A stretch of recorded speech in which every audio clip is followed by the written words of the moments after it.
Assalaamu calaykum waraxmatullaahi wabarakaatu.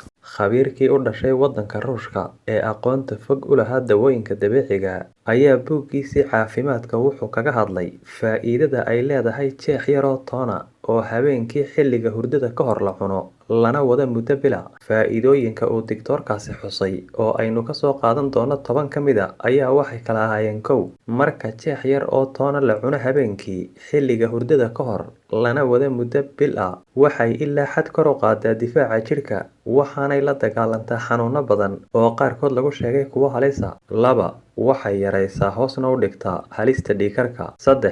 Waxay u fiican tahay halbowlayaasha wadnaha. 4. Waxay jidhka ka saartaa subagga iyo baruurta saayidka ah. 5. Waxay ka hortagtaa xanuunka shubanka iyo cilladaha ku dhaca caloosha. 6. Cunitaanka jeex yar oo toona oo muddo bil ah si joogto ah loo cuno xilliga habeenkii hurdada ka hor waxay ka dhigtaa jidhka mid ka nabad qaba xanuunka macaanka. 7. Waxay eridaa kana saartaa caloosha gooryaanka. 8. Waxay ilaa xad hoos u dhigtaa xanuunada ku dhaca lafaha. 9. Waxay nadiifisaa dhuunta, waxaanay kordhisaa shaqada wanaagsan ee dhammaan xididdada dhiigga ee jidhka oo dhan. 10. Waxay ka hortagtaa xanuunada ku dhaca ciridka. Waxaanu digtoorkaasi ku taliyay in jeex yar oo toona aad sidiisa u cunto waxaa ka fiican inaad ku darsato koob caana, sidaasna aad ku cabto muddo bil ah.